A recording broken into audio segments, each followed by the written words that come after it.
Ladies and gentlemen, let's talk about the match preview between Collingwood and Essendon, the massive Anzac Day clash. Another game where it is a massive calendar fixture, or arguably the biggest calendar fixture for the opposition, being Essendon. By the same token, however, we can all admit that this is probably the biggest game on Collingwood's calendar fixture for the home and away season. We've had Western Bulldogs with their 100-year anniversary celebration. We had Easter Thursday. We've got the Carlton-Collingwood rivalry match, and now we've got this. So it just gets bigger and bigger. And, you know, it suits our players. We're the oldest fielded side in AFL history for a reason, to be able to overcome and withstand the anxieties that come with these massive clashes. And then when youngsters are coming into the side like Ned Long and Ed Allen, they're not overwhelmed by the emotions of these big events, because they've got people around them leading into the game, during the week, on game day. They're guiding them through every single emotion that they're going to experience, because they've been there a million times over. So a little bit of a tangent there before we even get into the start of things, but I just wanted to sort of dive into that. It's just the experiences. It seems to be working in many ways, and it's even more clearer this year as opposed to years gone by, how important experience is at the top level. And experience, you obviously you need these players on an individual level performing. You look at players at North Melbourne who are experienced, who probably aren't performing to the level they need to be able to guide these players. Like I suppose Luke Parker's doing all right, Jack Darling's perhaps struggling, but if you've got older players who are performing and holding their own, and then are able to guide and nurture the younger players through big moments in big games, you just look at the way we set up structurally, particularly against Sydney and Brisbane. We have built a fortress defensively when teams are trying to build out from their back half. And I think Manny in the post-game show, he said, did you see any of this blocking the corridor training at training in the preseason? I said, not really. Maybe they did it in the rooms where they do their video analysis and they break that down relentlessly there. But on field, there wasn't like a concerted emphasis on guarding the corridor. Maybe that's something I missed, but ultimately, I think the chat, myself and Manny, we came to the conclusion that it just comes down to the fact that we have a bunch of experienced players who have been there, done that. And then you've got a trailblazer in a player coach type former captain in Scott Pendlebury, just pointing fingers and guiding. And you've got players like Jeremy Howe, who's a loud voice out there, Darcy Moore, of course, and then just a bunch of players. So there's a lot to like going into this game with the experienced squad. And then on the other hand, you've got Essendon, who are coming into this game with a disappointing performance against West Coast in Perth. They could have very well lost, but because of the magnitude of the occasion we're going into, you cannot come in underestimating Essendon, even though they don't have Nick Bryan, even though they don't have Sam Draper, even though Darcy Parish isn't there, even though they were poor against West Coast, even though we're 5-1. For a clash like this, nothing matters. When that first ball is bounced, it's a clean slate. It's who wins the first contest and then who wins the next. And from there, you build your momentum from there.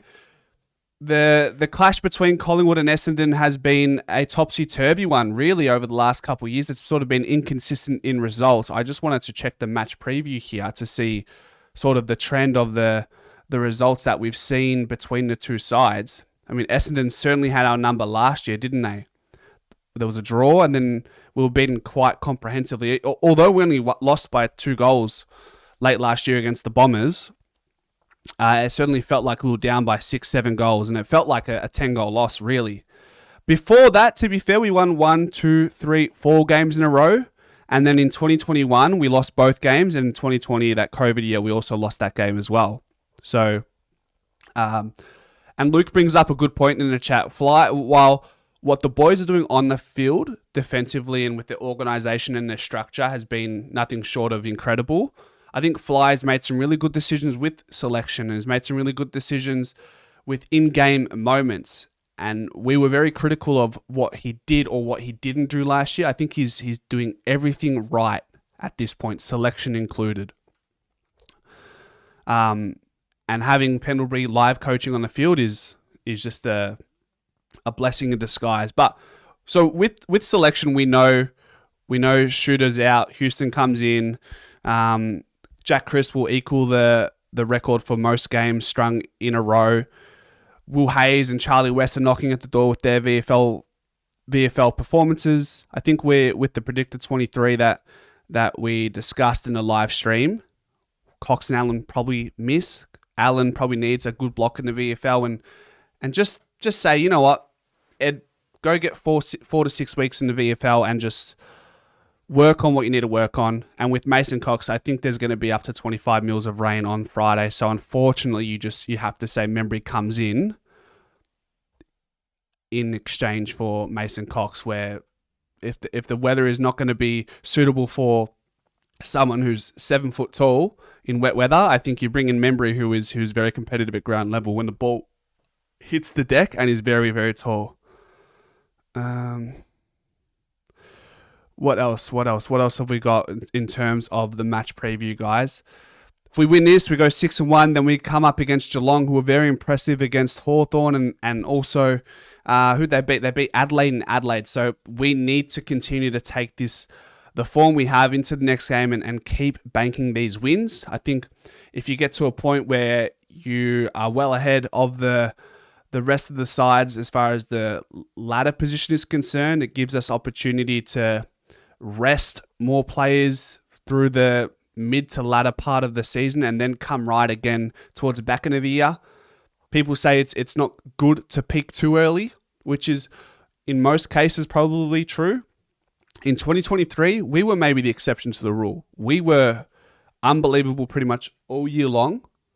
Now, we weren't smashing teams like we have been this year, but we were certainly winning games, and that's all that mattered. And yeah, we had a down patch maybe in those last 5 games, but we still came right when it mattered. And most would say those last 5. I think that was a crazy stat. Like no team has ever won a flag after losing 2 or 3 of their last 5 in their home and away fixture, and that was in 2023, and we defied those odds.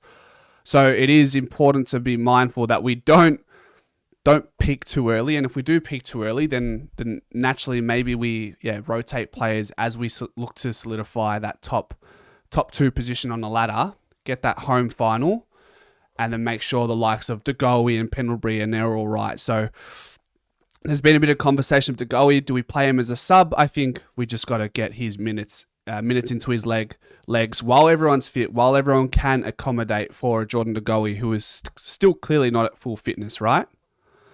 I think with the older team, we needed to peak somewhat early to gain confidence and have the ability to rest players suspended. 100% agree.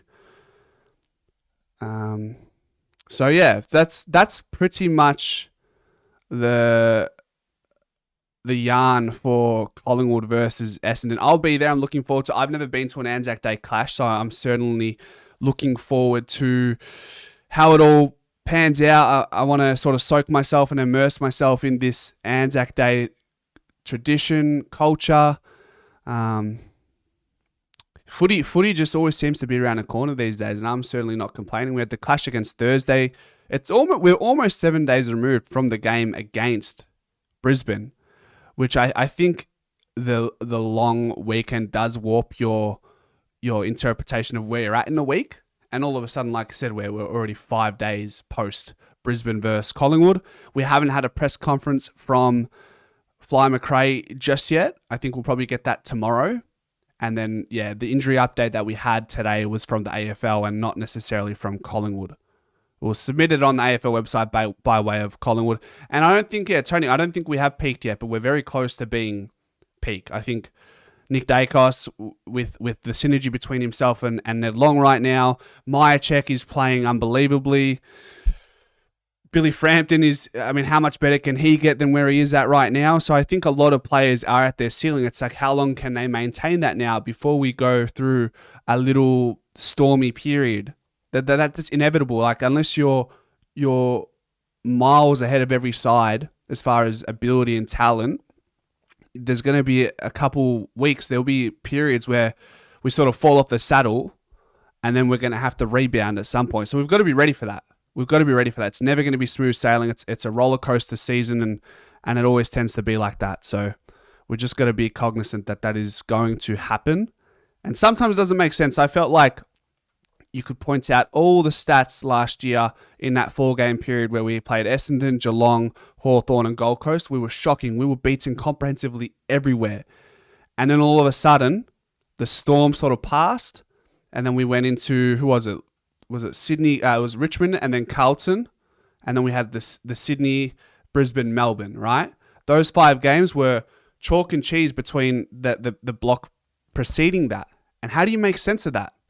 We were statistically a bottom 4 side for those 4 games. And then from there, we were a top 4 side for those next 4 to 5 games. You can't make sense of it. So my point is that's going to come at some point where things just don't make sense, and we're just going to have to work through it together. Fans, players, club, everything else in between. So that is it for the match preview. Thank you guys for your input. We are doing these previews in the live stream, and then I'm clipping them after the fact. So if you want to contribute, and if you have any questions within the live that you'd like to talk about specifically for the game, you can have your say there and be a part of the match preview. So if you guys have made it this far in the match preview, or those of you who are still on the live stream and you haven't subscribed, and if you've enjoyed the content, then consider subscribing. Until then, go Pies.